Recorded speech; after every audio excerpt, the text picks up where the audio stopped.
Hey everybody, it's Christina Quick, the Tarot Biz Mentor. Welcome back to another episode of Magic and Marketing. I hope that you're doing well. I hope you had a really good week. We are continuing on in our series. Let's see, we've got today and two more episodes. And before we get into it, I just wanted to let you guys know about what the schedule is going to be looking like. So um, we are going to have a episode on the 10th and the 17th. So after today, we will have two more episodes, which is really exciting because it's crazy to think that we've almost wrapped up season 2. It's always interesting when I set out to go and create these kind of series and things like that because it's like there's so much anticipation about all the things that I want to talk about, and then it seems like it's over so quickly. I was thinking about what I want to do for season 3 if there's going to be a season 3. And I think I'm going to go ahead and move forward with season 3. And what I was thinking about is doing an entire season of guest interviews. So I was thinking about inviting some of my favorite clients, some of my favorite acquaintances, but also people like in my network, people in my circle to come in and share their secrets of success with you. So I thought that that would be a really great way to kind of kick off season 3. So let me know how you're feeling about that, if that's something that sounds interesting to you. So let me know. If you're here and you can see me okay, let me know.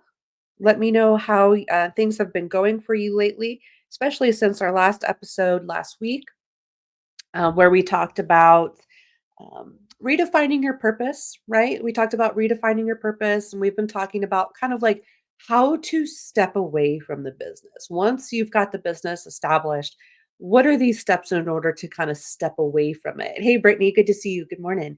And so that's what we're going to be focusing on the last part of this. And then I figure next season we'll do the guest interviews, and I think that'll be really fun because I can bring some people in to talk about some things that maybe aren't like necessarily like my wheelhouse. And so I know so many bright and brilliant people, so I would love to have an opportunity to bring them back and bring them on the show and do some guest interviews and just have some fun, just have some conversations and get some outside perspectives and maybe some experiences from people that have gone through this process before and want to share their tips and secrets for success. Hi, Svetlana. Good morning. Good to see you. Okay, it looks like people are starting to come in now. I do apologize. I didn't have the event up and going. I got sidetracked last week. If you've been wondering about Mama Quick, she's doing okay. She got the RSV, and she got RSV, and she wasn't able to eat for like 3 days, and she basically all her electrolytes went out the window, and so she had to go in ICU for a couple days and lots and lots and lots of electrolytes and things like that. So she's doing all right. She we were joking around how she got to go on a really cool adventure because she had to go on a helicopter ride. So it was like that's what I try to do with her whenever she's like in a mood like that. I think that's just my personality. I try to just joke about things, right? Keep it lighthearted, keep it fun.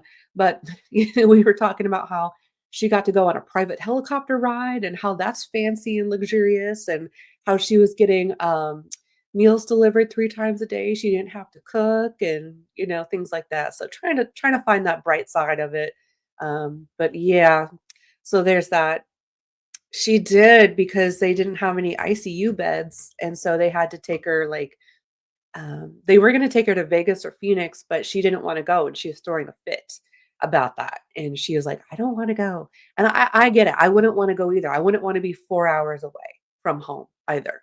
She's like me and my mom are very, like, similar people. We're basically twins, and so we're both homebodies. We both like to be at home. We don't like to be away or, you know, too far away from home unexpectedly. And so she was throwing a fit, and so they were gonna give it till like later that evening.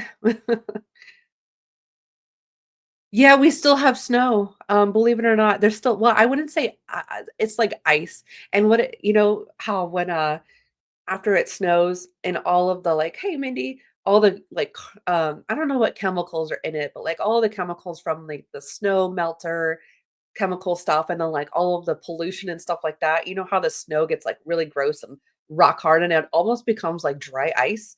That's what's out there, and so this weekend, I was, like, trying to get out there because 'cause I've been haven't been able to let the dog in and out very easily because we gotta go around the house, and it's like, and she wants to go out, like, 7 to 8 times a day, and so it's been a thing 'cause we were basically snowed in the back, and so all of the ice is, like, up against the door, and so we finally got out there, like, what, 3 weeks later, finally got out there yesterday, hey, Richard, good to see you. Got the ice pick and started ice picking ourselves out, and so this morning, I was able to actually, because I have, in the bedroom, I have 2 exits on the outside in of the back of the house. I have the kitchen exit, and then they have, a private deck on the bedroom. So, I was finally able to go on my private deck this morning, and I was like, "Oh, all is right with the world," you know? "Hey, what's going I hope that you've been doing well." Okay, so enough about all that. But yeah, the snow is melting a little bit finally, and we've actually got some really good days. We've got some like 40-degree days, 50-degree days. And so I'm really excited about that. Because I will tell you what, this winter has been really hard. And it seems like the older I get, like the harder and harder and harder winters get on my body. It's like it's not even a mental thing, it's like a physical thing. Like when it's cold like this, it's hard to get motivated, it's hard to get up, it's hard to get going. I need to get my fireplace service. I have a fireplace in my bedroom too, right next to my bed. I need to you know what? Maybe that will be like my task for February is get someone to come out and get sweep my chimney and get that all in working order so that I can get the fire going in the morning because that might actually get me out of bed. So we'll see. You heard it was snowing in North Florida. Wow. Oh my goodness. Yes. And oh, Houston got snow. That's where my husband's family is at, is in Houston. So my sister-in-law was sending me pictures of the kids, my nieces, and they were out building little. I mean, it was only like, a half of an inch, but they were out there. All the kids were out there piling up the snow to make snowman. And your young roommate Hansel is a snow. Oh my gosh, I was so sore. Like I went out and shoveled snow about 3 days after the snowstorm, and yeah, you think you're in good shape till you do that, right? I was so sore, like, back here. This is where I was sore. My flanks back here. I was like, "Oh, wow," you realize that you work some muscles. Someone mentioned jade heating mats for body pain, and although I can't personally vouch, I've seen some positive that sounds great, actually. That sounds wonderful. I have invested in electric blankets. I've got an oil heater in the bedroom. I've got my coffee warmer in the bedroom. So I've got all the tools. It's like it's so hard though, in the winter. But I really want a jade heating mat. I want to know about that. I want one. Right, Svetlana says, "Having a warm, cozy room is wonderful. I have a new space heater after my old one stopped." It's always nice to upgrade, right? It's like you don't really necessarily need a new one until the old one breaks, but it's always nice. And I switched over to oil heaters from the electric with fan heaters, and that's been amazing because the old traditional regular like you plug it in heater and it like blows hot air, those dry out stuff so quickly and it causes like, you get really nasally and stuff. So I switched over to the oil heaters, which they take longer to heat up, but uh, a big steel box or not steel, but I don't know what it is, but it's full of oil, and so it heats up the oil, and you can even turn it off, and it will stay hot for a long period of time. So all right, so let's get into it today. I have a massage client Sunday after we all. Oh, yes, I know. I understand that. I understand. You have to get back to business, right? And they didn't even like plow. Yeah, it's like a radiant heat. It is. Come on, camera work today. Okay, so we're talking about today some wealthy, rich witch rituals that I like to use, and I'm really excited because we've been talking about business, it seems like for ages now, and so it will be lovely to pivot and take a moment to talk about some magical aspects of business too, because while I can talk about business, I also have a lot of magical experience within business and drawing money and manifestation. So I love any opportunity that I get to really come in and talk about this. And you will notice today one of the rich witch rituals I love is Dr. Pepper. So I just keeping it real today, just keeping it real. Um, but did you know Dr. Pepper is the official drink of rich witches? Why is that? Well, when you look at the actual ingredients, and I'm not saying drink Dr. Pepper. I'm just saying, yes, it's actually one of the probably the better colas to drink. I need some cola this morning. My coffee wasn't cutting it, but it's got cloves, it's got juniper berries. It's basically an herbal cola. Have you ever looked at the ingredients to Dr. Pepper? It's actually chock full of things like licorice, nutmeg, um, juniper berries. It's got clove, it's got pepper, and things like that. So really interesting, right? Interesting concept. So, one of the things that's going to happen, first, let's just talk about the mindset first, and then I'll go into showing you like the actual magical like recipes and talking about the recipes, like the things that I use, this sort of thing. Okay. So, what happens is once you've achieved a certain level of success, and let me know if this is something that you've thought about or if this is something that you have personally struggled with before. Once you get to a certain point in manifesting your clients and manifesting becomes easier and you start doing the ideal client avatar work where you're getting really really serious and clear about the type of person that you're drawing into you, right? So we use words like high vibe, high value, soulmate, soul client, that sort of thing. And so what does that actually mean? Well, when someone is a soul client, they have similar values as to you. They believe in similar things and they have certain priorities in their life that are similar to your own, right? So they value similar things and they believe similarly to you, not always the same in a not cookie cutter copy, but it's enough to where you feel expansive around that person. You don't feel like you have to hide any aspects of really truly who you are. And you feel like you can be at ease and you can be relaxed and that person feels good around your nervous system. And it's kind of like for the first time if you identify as introverted, right? It's probably for the first time that you've really ever felt when you're around your soul people. It's probably the first time that you've ever really felt like being around people has fed you. Now, if you're an empath, chances are you feed people psychically all the time, right? And so you're used to people coming up and talking about their day and telling you their life story and telling you their deepest, darkest secrets and things like that. And you just when you're a healed empath, right? You tend to just have that aura, that light that's like a moth to a flame. It's just very attractive to people who are going through things because they inherently feel that you're a safe person to kind of talk to about that and that you might understand, right? And so you probably have lots of experience as a psychic and as an empath to people basically spilling their guts out to you all the time. And so that kind of exchange, it is a psychic energy exchange and just holding space for people in that capacity. It is something that people feed off of us, right?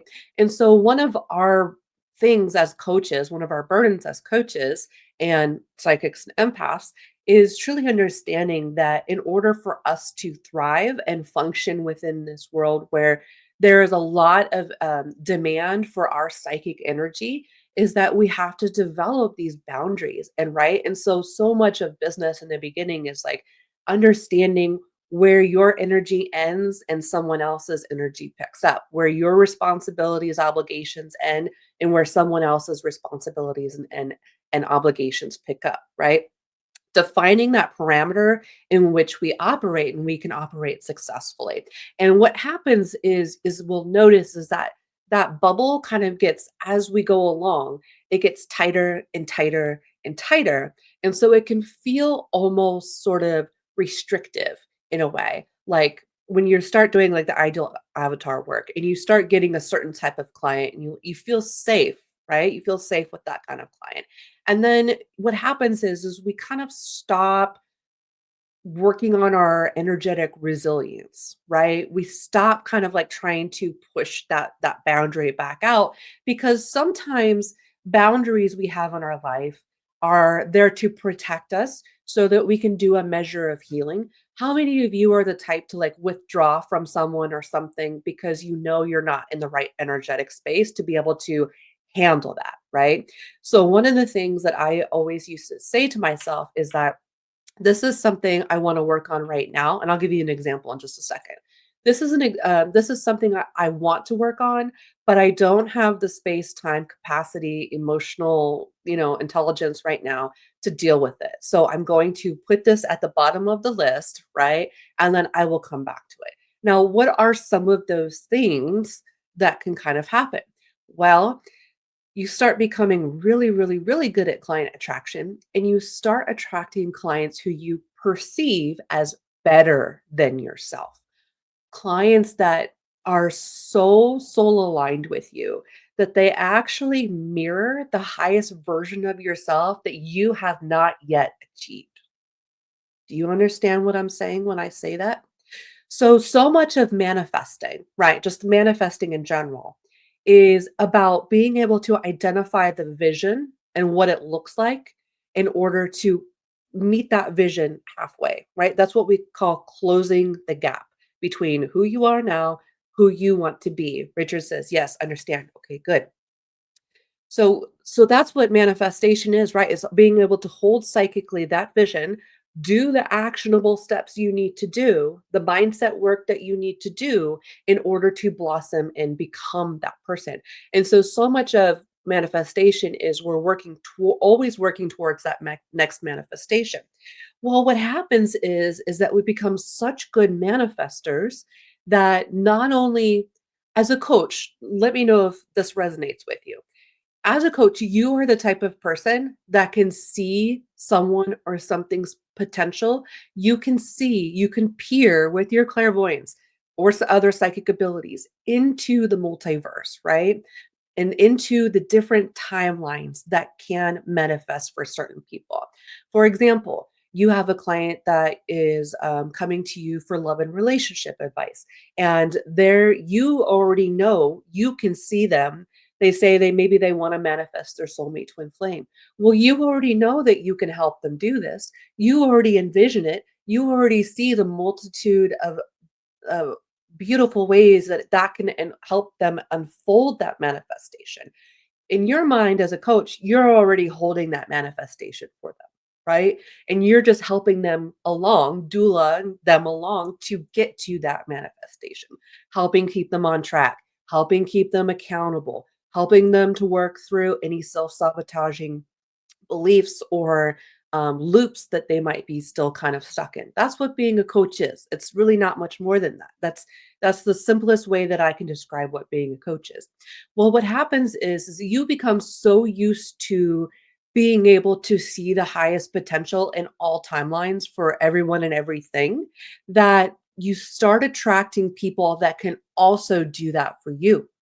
And in the beginning, that might feel actually very uncomfortable, right? Brittany says, I can see the person if it's already set and next steps. Absolutely. And not only can you do that in just one timeline, but if you can do that in many timelines, right? And being able to kind of like help people along based on the choices that they make, right? Because getting to the finish line is not, in the way that we get to the finish line is not always on our own time and in our own process. So, sometimes we have to kind of adapt and be flexible with that. Being flexible with manifestation is one of the key ways to keep manifestation going, and not get blocked. I think that one of the key things that people get blocked with is manifestation. blocked in manifestation with is that things don't manifest exactly how they thought it was going to manifest. And so they start rebelling against that and then they start sabotaging. Being a really good manifester means being able to recognize that manifestations are still on track, even if things and cooperative relationships and things that show up for you to manifest that is still within the same timeline. Does that make any sense at all? Yeah. So what starts happening is you're used to being the person that can uphold that vision for people, and you're used to being able to peer out into these different dimensions of what people want, their desires, their ambitions.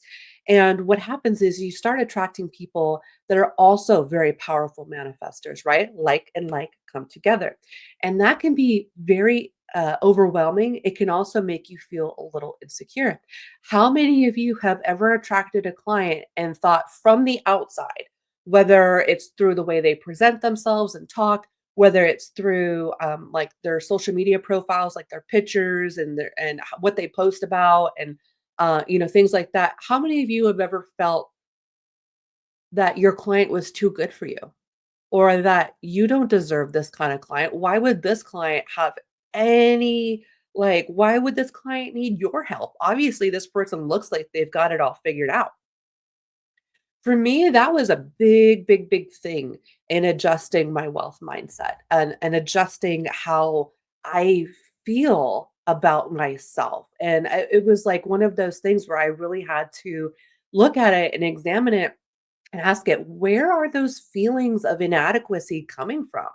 Right? And so I would say things like, "Oh, well, they have a better photo shoot than I do," or "They have a better website than I do," or "Their funnel is nicer than mine," or "Their content is looks better than mine," and things like that, you know? That's from a business coach mindset, but really maybe their relationship looks better than yours or look, and I say looks better, right? Because social media is the king of lies. It can really be a tool to manipulate into, showing up in a certain way that may not actually be entirely accurate or the whole picture, right? Clients are like, "There's no way this is going to work. If the follow through is solid, they get there. It takes trust." As advisors, we're already had to faith it out. Exactly. So that's why they come to us. It's like we're surrogacies for faith. We're surrogacies for that confidence that things are going to work out.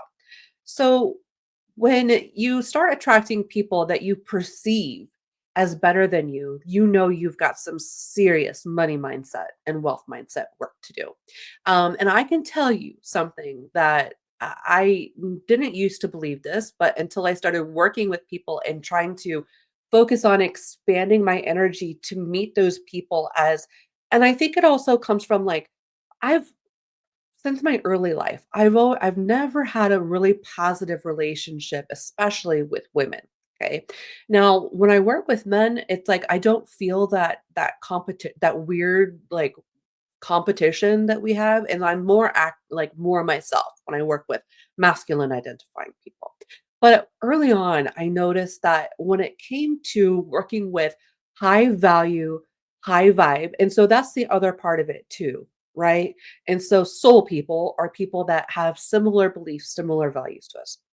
High vibe people are people that can match your level of optimism, that can match your level of visioning, that can match your level of scripting when you're doing your manifestation scripting, which is like affirmation, stuff like that, right?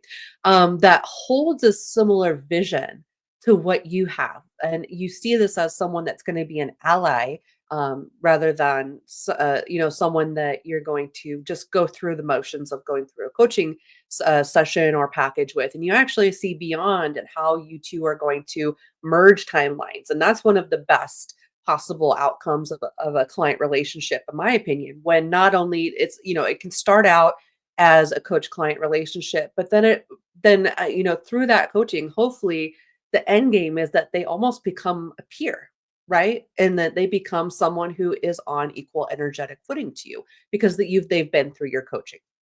So, and then when we talk about high value, we're talking about people that are going to do the work. We're talking about people that are going to show up on time. We're talking about people that are going to show up to their appointments, that are going to maintain their commitments, that aren't going to just find whatever excuse, that they actually are going to follow through. And that's what I consider high value, is someone with a deep sense of integrity, in order to follow through on tasks that are not going to always be the most comfortable thing, right? Mindy says, I tell my callers social media is a curated mask or a highlight reel of their best moments. It is. It really truly is. So, social media, we have to take in all ways, shape, or form, we have to take that with a grain of salt. Brittany says, it's been challenging for me to advise clients on their careers when they are so much richer than me. I'm going to talk about that. They saw in me what I didn't, and I thought I should be paid more. Told me I shouldn't even be working where I was, which I understood as a compliment, but also hard to hear. Isn't it interesting when our clients, when the coaching kind of turns around and flips on us a little bit? And those are our best mirrors. Of course, those are going to be one of some of the more challenging conversations that we will have, but those are the people that, even if it's a difficult conversation, that truly care about you, truly want you to be the recipient of all of the coaching that you give them, right? They want you to benefit too. And so sometimes it can make us feel so insecure, especially if they're richer than us. Like, I do money mindset and I do about making money. Well, I have some clients that make millions of dollars every year. I have some clients that have a million followers on Instagram, and they still, and in the beginning I was like, I'm just little old me, I'm just little old me, and I have my 5,000 YouTube subscribers, and I have like my 1,000 Facebook followers and things like that. But the truth is that metrics are not indicators of success always, and they're not always indicators of how someone feels about their success and how someone feels about their deservingness for that success. And that's what we all do. It doesn't matter what your niche is. It's Coaching is working with people on their deservingness, right? They deserve these positive experience. They deserve to be able to go after this, right? And so going back to what I was saying, like, in my early life, I never really had a female circle. I never had a feminine circle. My mom, my aunts, all the females in my family are all crazy, and they all fight with each other, and they're all, some of them are narcissists and some of them are codependents. And so that was my upbringing. And then that manifested as me being a tomboy when I was growing up. And so I didn't really even, having strained relationships with females all my life, and things of that nature.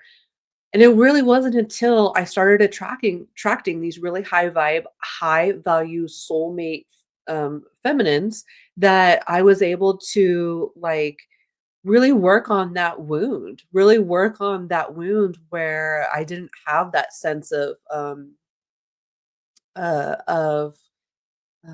belonging, right? And so really it was like that's what was at the core of me feeling so insecure, and I had to do so much shadow work to get to that, because shadow work, we peel back the layers, and there's external layers and there's internal layers, but at the end of it there's always some kind of, no matter what we're facing, no matter what limiting belief we have, no matter what insecurity we have, at the core of it, if you peel everything away, it's something from childhood, from 0 to 14 years of age, that you didn't get. There is some kind of nurturance, or that you didn't get, or there was some kind of nurturance that you overgot, and so either you got the extreme or the other end of it. But either which way, it's a dysfunction within. It's a societal. It's a dysfunction, right, within the friend space. And so that kind of mindset is really, really important, especially when you start attracting people that, like, so you work in career, that's your niche, and you start getting people that are going for, like, CEO positions, and you're like, why are they talking to me? Like, I've never been. It's because it's not about you having the experience of being that thing. Not necessarily, not always, but it's about helping them get the perspective that they need in order to go after that, because they don't care. You know what high value soulmate clients really value is they value your professionalism. They value your opinion, your expertise, your wisdom. They value that you show up on time. They value that you hold your commitments, right? That's what it's really about. And so we get ourselves so messed up mentally about attracting these really lovely clients that sometimes we kind of run from, and that we feel like we aren't good enough in order to work with them. So that's just something I wanted to talk about this last episode, but things, happened the way they did. So I didn't get to go on to this, but that's what I wanted to talk about as far as like finishing up, wrapping up last episode and into this one. Yeah. Better to have, Richard says, better to have 1,000 true fans and hot buyers than 100,000 subs. I will take 10 people that I genuinely like, that are my high vibe, high value soulmate clients. I will take 10 rather than a million. You know what I mean? And that's what, that's the other part of what I wanted to talk about today. It kind of good segue into this.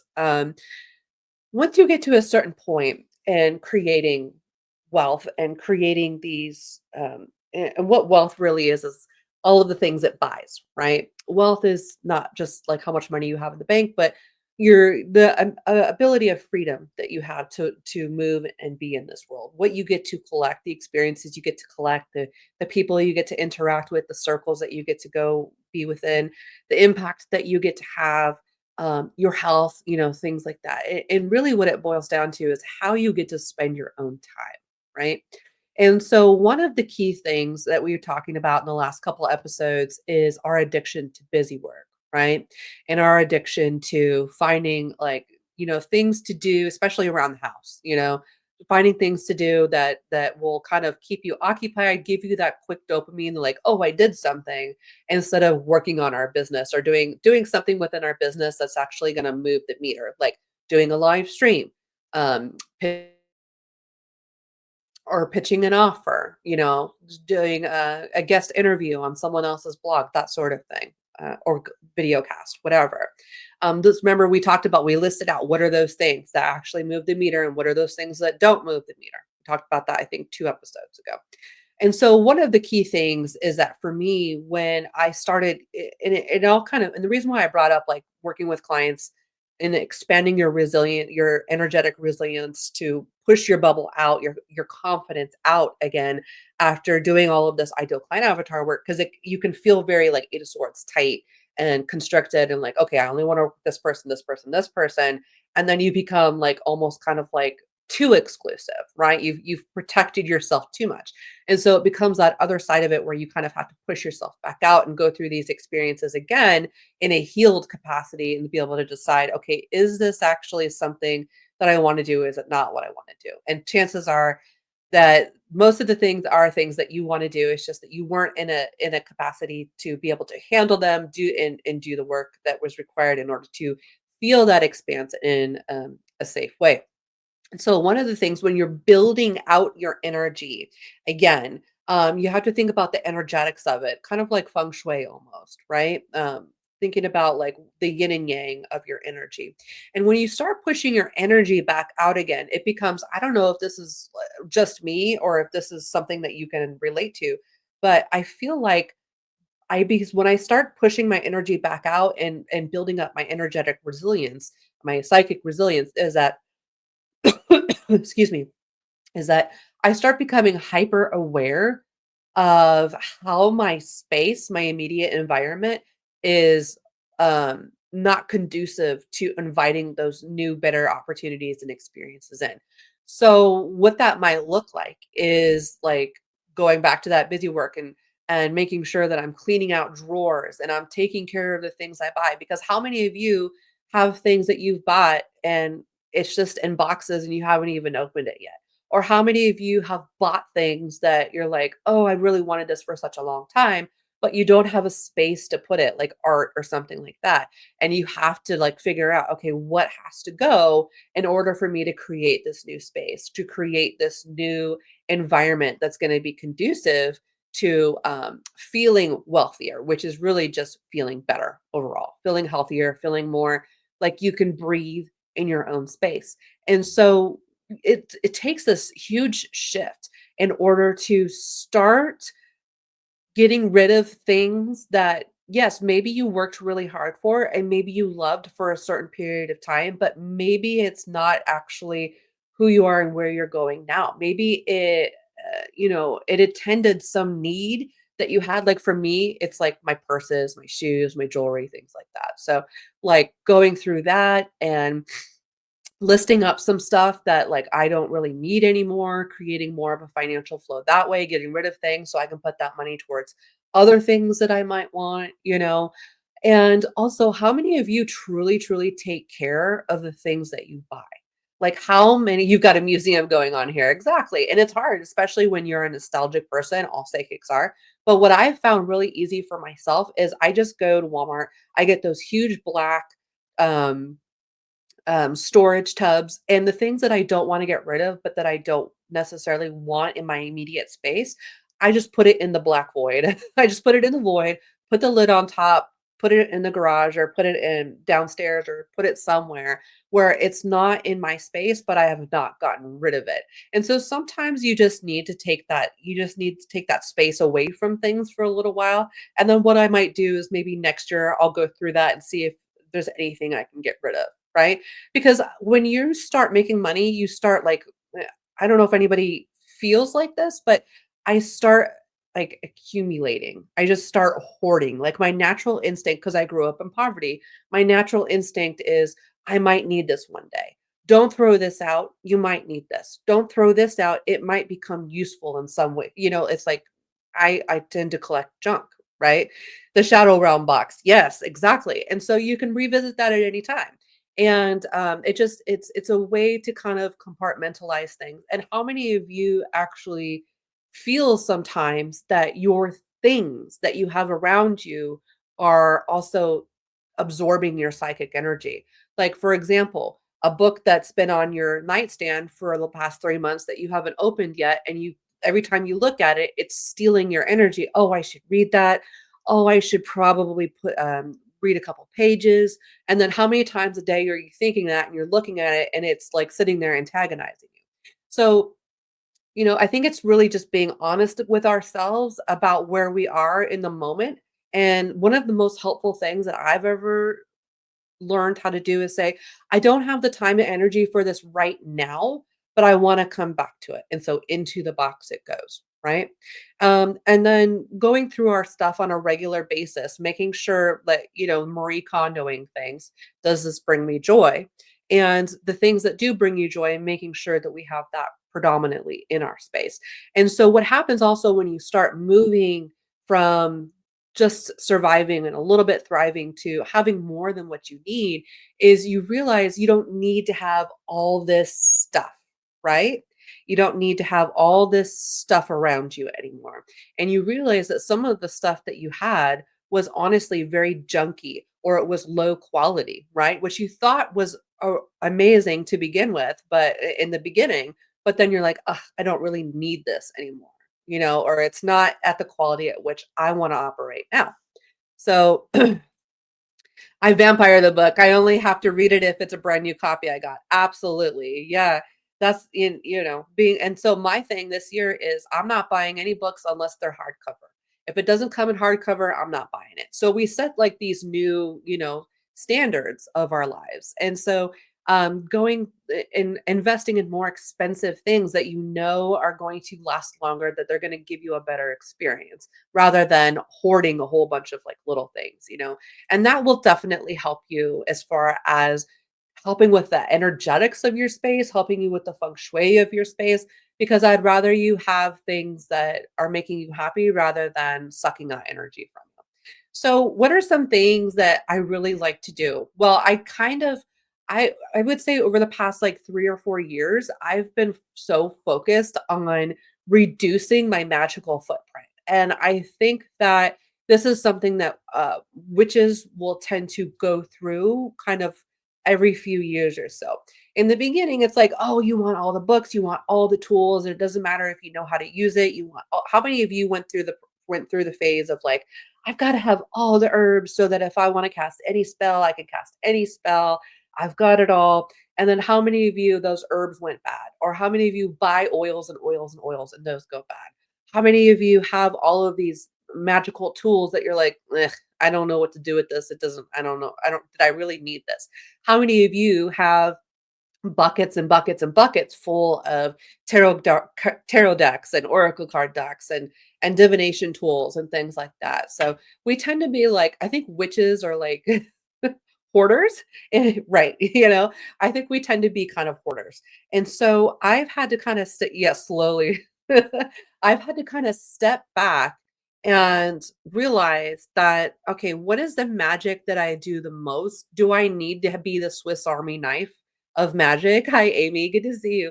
Do I need to be the Swiss Army knife of magic? And the answer is no. And so a couple of years ago, I boxed literally almost everything that I had, all my stones, all my herbs, all my magical tools and things like that. And I got this, I put on what I could fit on one table. And that was my, the things that I would keep out. And so things that I kept out are things like my sound bowls, my like sound frequency healing, because I love that kind of stuff, man. In the morning, I love that. And it clears up my head. And so that's important. I need my cauldron. I need about, I think I have like 10 decks out on my table that I use. Um I got rid of all my tumbles. Like I don't do tumbles anymore. I have way too many tumbles. And so what I did is I started putting those in my plants. And so moving those things around, just being more eco-conscious of the things that we do have, right? All my herbs, I didn't throw those out. I just put them in the compost pile out back. And so the certain things that you can do you really need all the stuff? And so I sat down and I was like, what do I really, really need? Well, I burn a lot of incense when I do my accounting. So I do my accounting. I try to do that once a month where I try to go in through all my expenses and I add them into my Schedule C and things like that. Kind of take a look and see where things are. If it doesn't happen once a month, it definitely happens once a quarter because you got to pay your bill quarterly anyway. So what I like to do is I use, and this is my own brand. This is a brand that I created just for myself. And so I've been utilizing this over the past like year just to kind of like experiment and see if I like this. And I sell it locally to people as well, like during fairs and stuff like that. Too many decks, yeah. Just did the same crystals and plants, yeah. And so what this is I like to use incense in my cauldron while I do my, it's really dusty because that's just the smoke dust, it's just the incense dust. Witches always have dust in their in their witchy space, it's because the incense we burn. But basically what I have in here is I just put some sand. So I got some sand, right? And so I use these little charcoal briquettes. And I like these because you light them and you want to use tongs and they're quick light. I use the quick light ones. And so you can hold them over a candle to quick light them, which you can do that, or you can just use a lighter. You can do that, but it quick light it, let it burn for like 5-10 minutes. And then what I like to do is I like to use resinous herbs because these stay good for pretty much ever indefinitely. They're preserved. So it's not like using herbs where they kind of dry out and the terpenes kind of start to, disintegrate and then they start becoming like powder and then they just have you ever tried to use old herbs in your incense? You light them and they just and it's done because they're just powder, right? All the organic substance is gone. Yeah. And so this is Three Kings. Okay. So I like using resins. This has got frankincense, myrrh, copal, benzoin, and cinnamon. Okay. Cinnamon cloves. So that's what I put in here. And so I just take a couple, I have like a little, where's my spoon? It's over there. But I've got just a little, like the spoons I sell. If you've seen me at the markets, I have those little crystal spoons. Just take a little bit and then you just put it onto the briquette. And usually after about 20-30 minutes, then it's pretty much burnt. And so that's what I like to burn while I'm doing my accounting, while I'm doing anything like money wise. And what I like to do with that is because The Three Kings is a very classic recipe. It's a very, very classic, very ancient recipe, and it's, a recipe that's been used for thousands of years, and it's about protection, right? It's about protection, spiritual protection, but also, those relate to purification, sanctification, right? So I'm creating this sacred space. Now, of course, you can use just, regular old incense, and I do like that, but I am very picky about the incense I buy because I don't like the plain commercially head shop dipped, incense. That stuff is full of nasty chemicals and things like that. So if you are going to use incense, I would encourage you to purchase from a witch who dips their own incense and makes their own incense, because you will notice a big difference in, your magic, and you will notice a big difference in the results when you use live substances when you do magic. That's kind of one of the secrets of doing magic, is making sure you're using ingredients that have life force still within them. If you're using dead ingredients, what is there to transmute? Okay. I know those coals, yes. So and the hookah, you can use it in the hookah, and there's a lot of, practical application for those charcoals. I also sell them at the fairs and events because I usually buy like a, a box or pallet of them, like a 20 pack or something like that at once. Mm. Yeah, so your stick incense. So look up the company and see, or maybe burn it outside or something. Find a different use for it. But the resins, they pretty much, these resins they still find these in like ancient Egyptian mummies. Like after thousands of years, they're still preserved. So the resins, switching to resins is something that, very, very easily can extend the shelf life. And also they're kind of expensive. And so you might spend 100 bucks on some resins, but you will have enough resin for like 10 years and it will not go bad. You know what I'm saying? So I like to burn that. The other thing that I really like to do is I make money oils. Okay. And so I like to use oils when I'm working with physical tender. Somewhere from India. Yeah. Also Mexico is a great place to get your resins from. India, Mexico, those are the two places I typically buy my resins from the most, is those, or South America.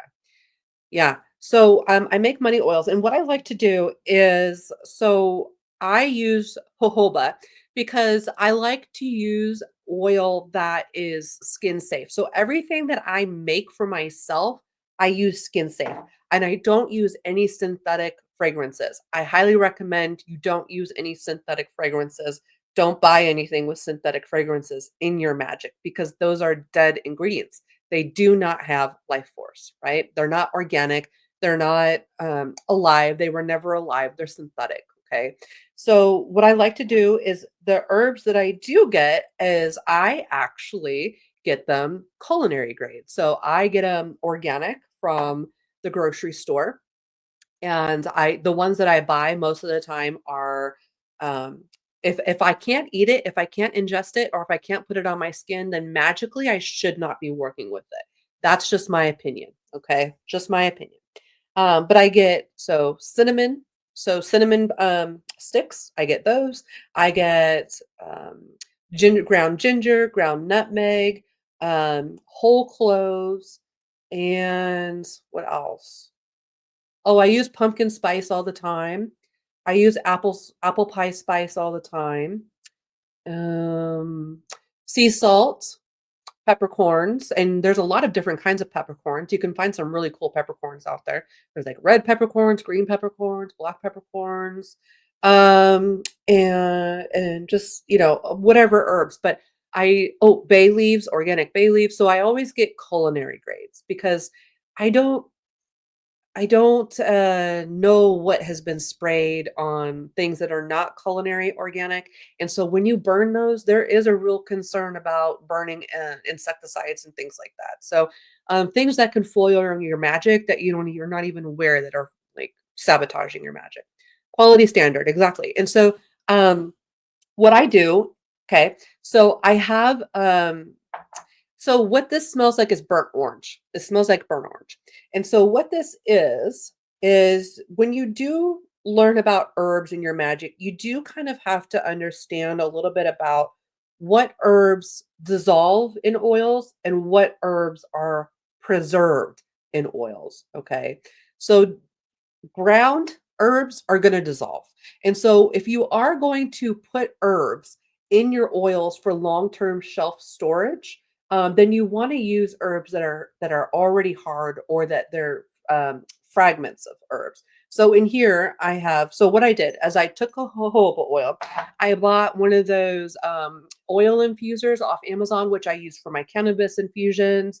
I use it for all sorts of things, but you it's like called the magic butter machine or something like that. But you can make butters with it, you can make oils, you can make tinctures, you can do all 3 of those with it. And I was teaching classes on that earlier last year. I was teaching in-person classes on that. So that's when I kind of made everything, and it still smells good, still fresh, still fragrant. Jojoba.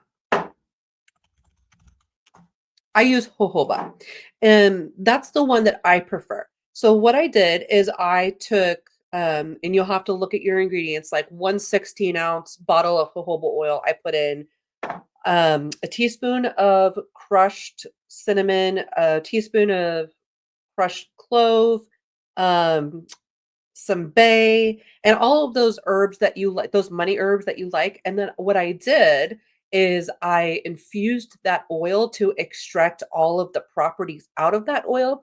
And then I put it through a mesh strainer. So there's a labor of love to this. But I put it through a mesh strainer, got all of the little powdery bits. Like you'll never get all of the powdery bits out, but it's pretty mine's pretty clear. I mean, and so I used one of those fine mesh strainers. Yeah, that's the investment. It's only like 50 bucks now. They used to be more expensive a couple years back. It's like 50 bucks now. It's nothing. And so then I infuse that oil. And so what it does is you don't have to do this. You can just do it over you can just get one of those like oil lamps and you can do it that way. That's the more traditional way of doing it. That's how we used to do it. But now we have the magical electrical oil lamps now that use electricity instead of fire, but you wanna infuse it on the lowest possible temperature. Yeah, yeah, and, when you decarb, Minnie says, "I was thinking about getting that butter machine when I make you edibles, decarbing in the stove is a pain." And the benefit of doing it the decarb in one of the machines, Mindy, is that the whole house doesn't all smell like burnt herb. It really does contain the smell to that little area, and it's less of a mess. So I recommend it if you have the ability to get one of those for your magic, it will definitely, whether your magic is cannabis edibles or your magic is making money oils, either which way. And so that's another reason why I only buy food grade products, because I want to use that one machine for everything. And so it would not make sense for me to put potentially carcinogenic herbs inside that and then eat from it at the same, you know what I mean? It's not a good idea. So then I strained it, and then what I added to it is just little pieces of a piece of cinnamon bark, a whole clove, and a bay leaf. There's a bay leaf, a little bit of a bay leaf in there. And this was an experiment to see how long that this would preserve without going rancid. It has been 7, 8 months now. And I also put citrus oil in here. So lemon, or not lemon, orange. And so because the cinnamon has kind of like this, not burnt, but toasted, like a toasted kind of smell to it. Then I put the orange in there and it really just smells like toasted oranges. And so what I like to do, okay, so and you don't need very much, you don't need much, just a couple drops. And it lasts forever. But what I like to do is when say I have cash, when I'm counting money, I like to put it on my hands as I'm counting money, put the money oil on the money. Um, when you get some cash too in your wallet, what you want to do is you want to put the largest bill facing you, and then the smallest bill. You want to align your dollar bills, your bills, so that all the heads are facing you because your money's facing you, right? And then you want to put the largest bill towards you, right? And then put your smaller bills back behind. And so when I'm doing that type of thing, I'll do that. If I get a check that comes in the mail, I will hold the check out like this, and using my hands to kind of stroke the money towards me, that is inviting the money towards me. If you're sending a check out or you're sending money out and you want to bless it, you could go the opposite way to bless that person that you're sending that money out to. And it's good for your hair, it's good for your skin. It's not gonna, the cinnamon, as long as you are very don't use a lot, in magic, less is more, right? You don't and I think that witches are like, "We gotta put all the stuff in there, we gotta put all the herbs in there, we gotta put overabundance of everything in everything that we do." And how many of you have ever caught your your shit on fire because you've done that? It's just less is more. And so that's what I like to put in my hair, is put my money oil in my hair. You can go around and anoint things with it. So, like, if you have a specific pen that you like to use when you're doing your accounting, I have what's called a lipstick altar on my desk. And so this is a piece of black tourmaline, and I have my lipstick on here, and I have some herbs like aventurine, amethyst, citrine, carnelian, clear quartz. And what I like to do is I like to anoint my lipstick that I wear, every time I do a live, or that I'm, showing up and doing business tasks, which this is Secret Muse by Wet and Wild. But I like to anoint my lipstick. I like to anoint just whatever I'm using, that is contributing towards, how I'm showing up in that moment and in that time. So these are the two products, and I highly recommend working with these, as in, you only need like two things. But get yourself some kind of incense, resin that you can burn while you are doing your money stuff. And then for a more immediate effect, and how you can like anoint, you can even use this to anoint like your entranceways. You can use this to anoint your physical place of business. You can use this to anoint your cards. And I would just, if you are going to anoint cards, then I would just be very careful about the amount that you use, because sometimes oil can strip um, ink. Okay. So less is more. Like, this whole bottle should last you like 3 years. You shouldn't be using a lot. But those are the two that I like to use. And they're both really the same. They both have very similar ingredients. It's the Three Kings oil, and or the what I call serpent success oil, because my apothecary is called the Serpent Garden, right? And so this is my serpent success oil. And then this is my protection incense, right? And you can burn this on charcoal discs. So you don't need a lot, but there are some things that can be really helpful when it comes to creating magic around your money. And I still think that more than anything else, if you do anything else, if you take nothing else away, is what I'm trying to say from this training, it's learn how to be comfortable with less, as long as the quality is more. And that's something that will free up your nervous system. It will free up your energy. It will cause less leakage for your psychic energy out there. Think about what is really necessary for me, and can it be that simple? Can it be that easy? And it can, and it will be. Yeah, Jessica says I use jojoba as well, so good for the skin. And Jessica, shout out to Miss Jessica. She has an apothecary online that I actually get some of my stuff from. So please, Jessica, put a link to your apothecary in the links on your Etsy store if you have it up right now. She also sells flower seeds and things like that. She's a green witch. And so she has some really great products. So I definitely recommend checking out her store. Brittany says, I love that, intentional. Yeah, less is more, Mindy. Absolutely. That's exactly it. Aloe vera, Mindy says, is good for body moisture too. Yes, aloe vera, and I also have been using snail mucin lately, and that's been amazing, using snail mucin.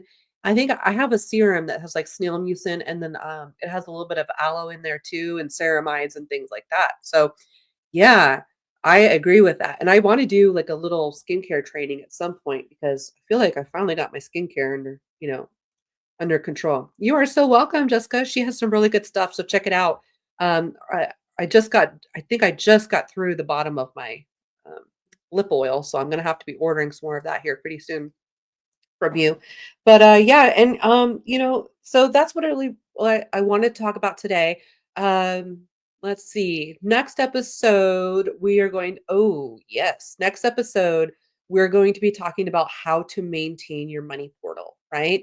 So next episode, we'll talk a little bit more about like creating like an actual wealth altar and like what might go in that and things like that. We're going to talk a little bit about like what are some things you have to do in order to keep the algorithm happy because if you do step away from your business, you want to make sure that you're still like making sure that the algorithm thinks that you're still relevant, right? So there's no such thing, and I hate to burst everybody's bubble, but there is no such thing as just completely stepping away from your business altogether. And unfortunately, it's going to need some level of maintenance. What is that maintenance? We'll talk about it on the next episode.